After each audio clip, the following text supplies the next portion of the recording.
Alright, today so we're going to be taking out the OEM box in the car and then test fitting the HGT Sequential Gear box, then also test fitting a brace we have here for the rear end so that I can eliminate the power plant frame, which braces the actual transmission to the rear diff. By doing that, I'll be simplifying the system and also running kind of like a custom differential brace to help strengthen the diff case, not necessarily the rear end, but just the case, because OEM FD cases are very thin. So if you can reinforce the whole thing and not just by the two bolts that bolt that to the actual cross member and or PPF, then you can prevent it from cracking. Alright, so this is a power plant frame that I just pulled out, and this is my diff brace. It actually holds the diff from the backside cover, reinforcing it, and that's the part that you want to reinforce because it'll keep the diff from twisting. Okay, so this is the new diff mount.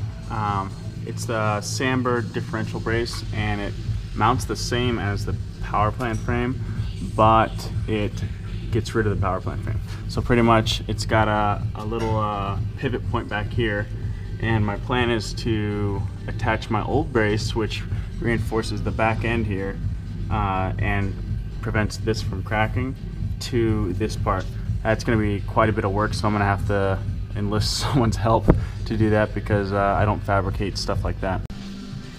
Alright, so in order to test fit the new gearbox, the old clutch has to come off because this is going to be 23 spline, and the input shaft on the gearbox is 26 spline.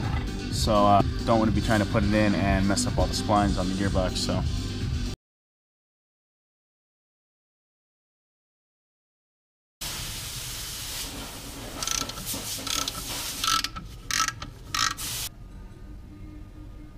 I got the bell housing in.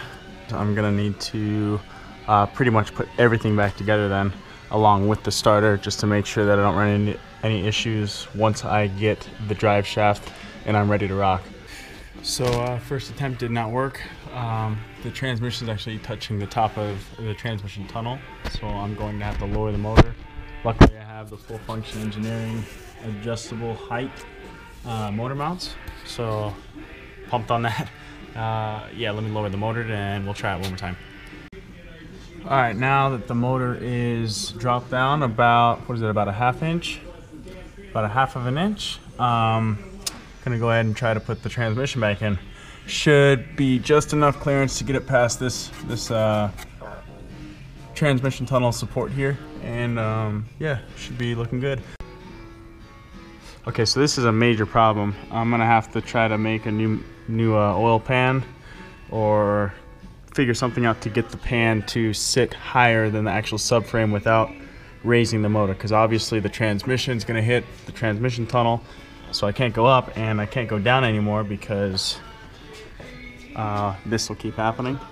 So there's actually flapper valves inside of this oil pan to keep the oil from sloshing away from the pickup.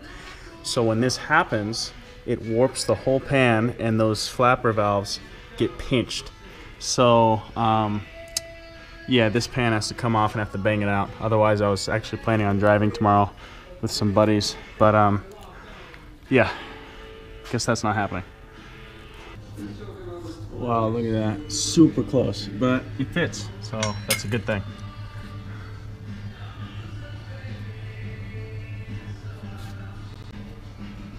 Oh man, I really need to clean this off. This is a previous heat protective barrier from about 5 or 6 years ago.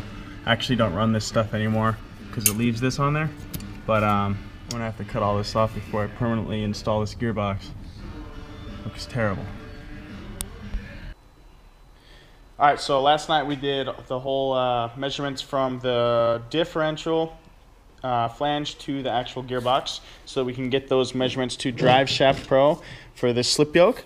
Tomorrow I'm going to go drop this off so that he can order the correct amount of carbon to make the drive shaft, and then you know, we can go from there.